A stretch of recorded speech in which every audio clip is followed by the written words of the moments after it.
Hello, welcome back. So I am finally recording. It has been a hot minute.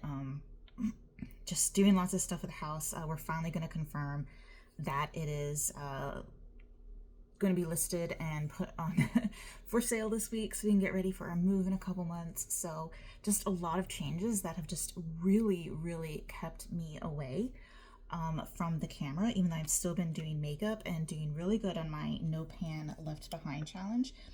What I am going to do though next is probably give you guys another update, because it will have been about the 3 month mark, a little bit longer actually, just so you can see what that is going like or not going, it feels like. I'm pretty good at using about 5 to 6 shades a day, but when you have hundreds of, I don't know, do I have thousands? Wouldn't that be interesting if I had thousands of eyeshadows? I don't even want to know if that's true.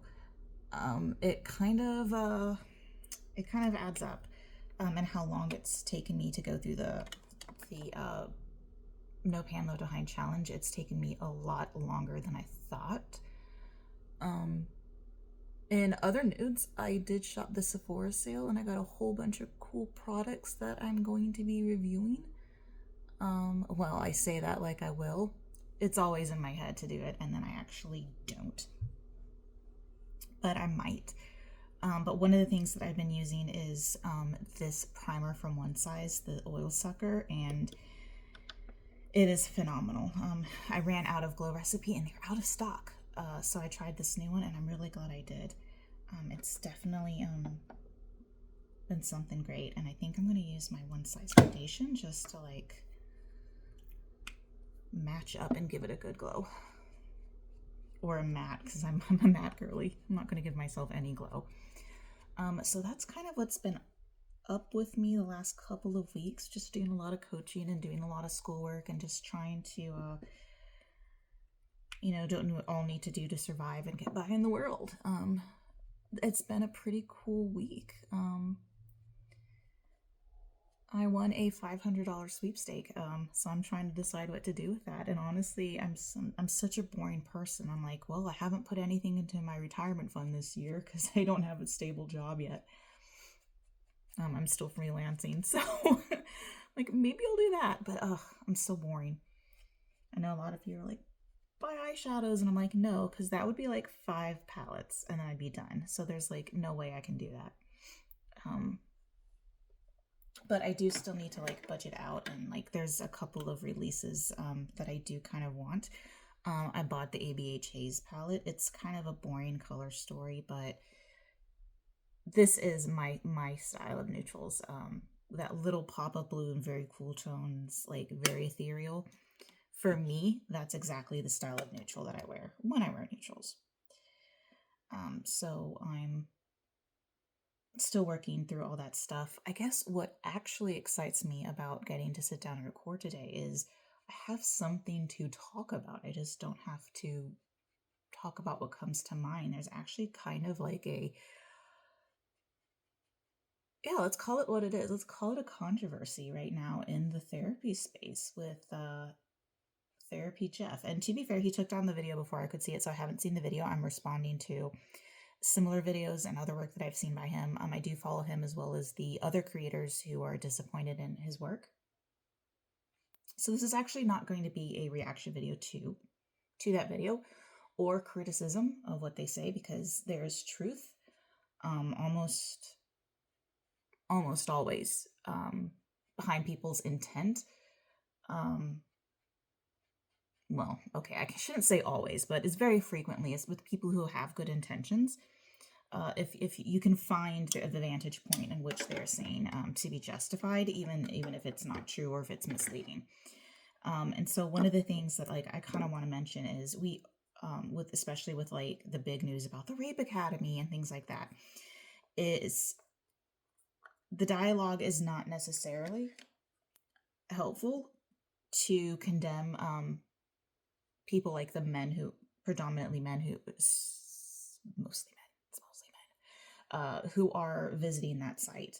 Or it's the same conversation that we have actually when we talk about pedophiles, right? Like it makes my stomach wrench to think about that type of behavior and activity.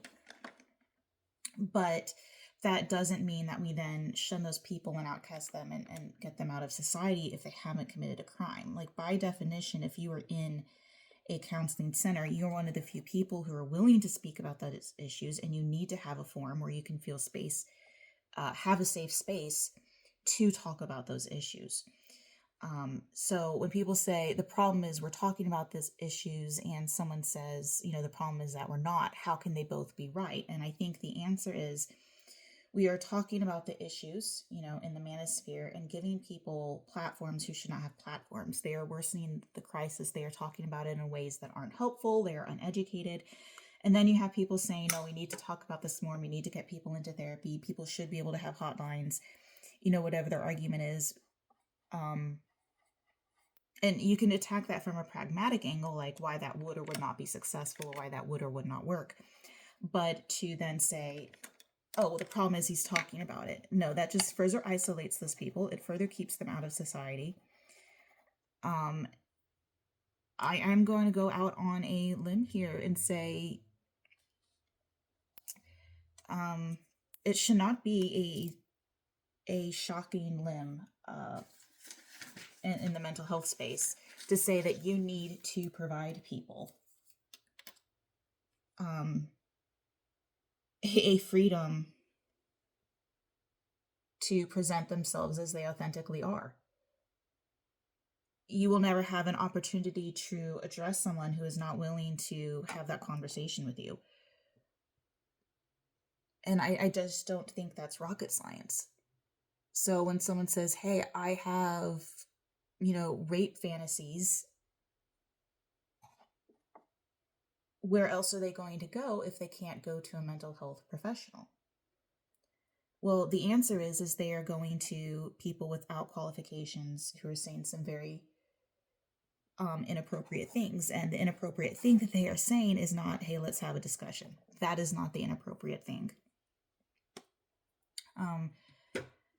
When people say things like intrusive thoughts are normal, and then people are like, no, that's not a normal thought. I'm like, no, that is not the same argument. You cannot say, well, just don't talk about it because it's not normal. They are normal. Intrusive thoughts are absolutely normal. Like, that was not an incorrect statement that was made. And you do need to be able to talk about that and have healthy outlets for that, and to find out how to respond appropriately to those things. And like, our society is not doing a good job of giving people the space to discuss those things. And I'm not saying that we should be completely non-judgmental. Like, I'm not saying that when we have those discussions, it needs to be, oh, whatever you say is okay, or whatever you think is okay, but we still need to have the discussion. We need to have the opportunity for those people, again, not to be right, but to have a voice and feel like that voice matters. To say, like, no, you're wrong, but here's why. Not, no, you're wrong, and I am going to silence you and completely take you out of this conversation, and you have no further right to be here. Because I find what you're saying so distasteful, I'm not willing to even discuss it with you. They have no safe space where they can go when you do that. So that's kind of where I am on the controversy when people say things like, it's like this rape academy where people like drugging their wives and stuff is so abhorrent. I won't engage with you on the issue. You're not reaching out to the people who have not yet committed the crime. And I think that is such an important distinction. Especially because there's people who may loathe that part about themselves. Probably not the people who threw up the website. But, we're not trying to reach everyone. We're trying to reach the ones that want help. We're trying to reach the ones that matter. And I want to tell men that even though I disagree with your views, and I think some of your impulses are disgusting, I still recognize that that's something you have to deal with as a human being. I don't think that you're any less of a person for it. I don't think you have less right to care. I don't think you have less right in society. Like, I am unabashedly a feminist. I am not ashamed of the least of my political views or my, I guess, more feminist views, which is a political stance. I do affirm women's rights. I do think this should be believed. I do think that men are the problem. You know, I'm not saying anything about victim blaming or justifying men's entitlement. I am simply saying talk to them and give them the information they need to make healthy choices,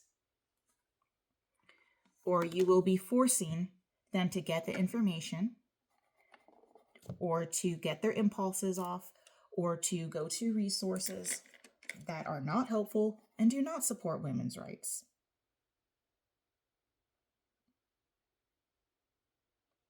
If the only place that you have to discuss your rape fantasies is with a group of men who support you having rape fantasies and think that that's okay, then you are going to be much more likely to commit that crime than if you're with someone supporting you in sort of your journey not to do that. And that's not, I don't think that's opinion. I don't have a study off the top of my head that specifically says that, but I'm pretty confident that's true. And maybe it's not, but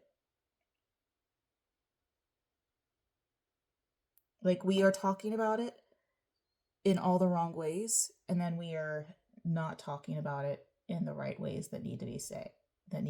So that's how I agree that those positions are both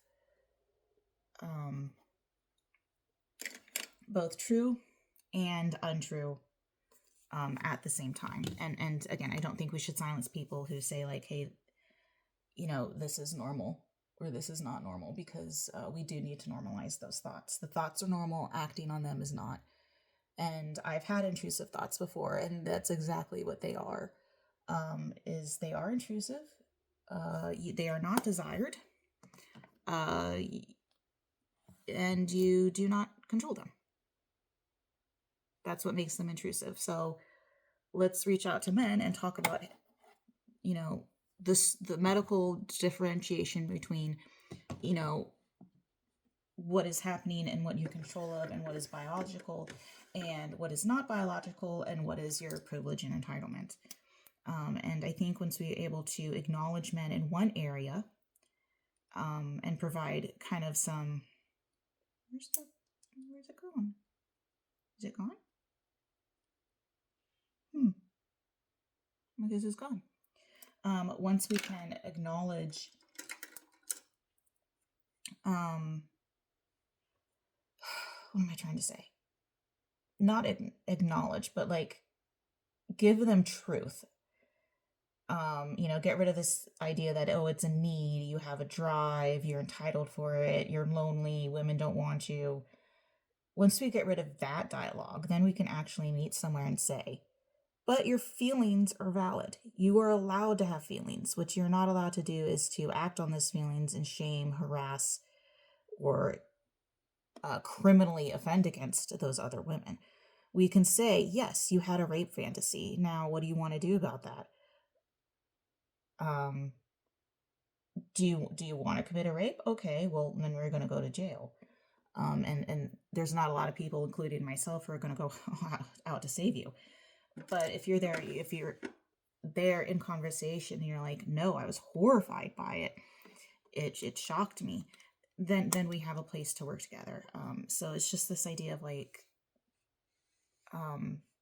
it just sounds to me like people are trying to silence anything that sounds like compassion towards people who are curious, or who don't want to be a sexual offender, or who are trying to satisfy a desire through probably not the Rape Academy, that's a bad example, but who are trying to satisfy their desire through illegitimate means, but to actually cause the least amount of harm. Um,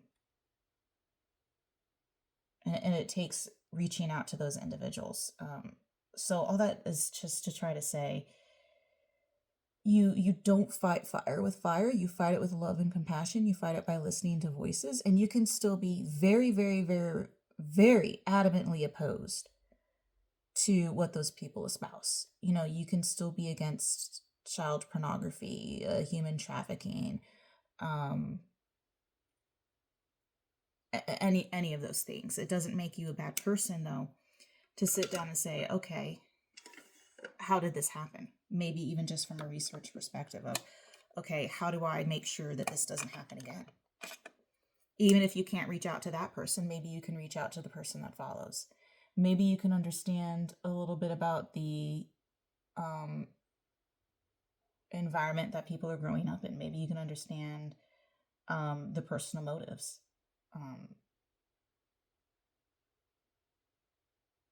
Again, never agreeing with what that person says.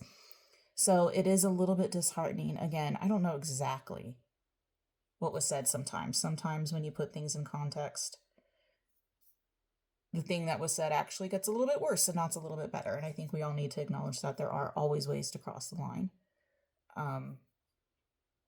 Especially as a mental health therapist, where we have to be so careful with our words and the recognition that we might cause harm, not just to our clients, but to other people who are listening and to other people who perceive that we are representing field, for not just for our clients, but for the people we don't have. That could be something that's super important that I'm actually missing out of this conversation. But it just seems like saying that, hey, we need to have a dialogue and we're not discussing it, and then you need to have a safe space, does not, at face value, seem like something that we should be keeping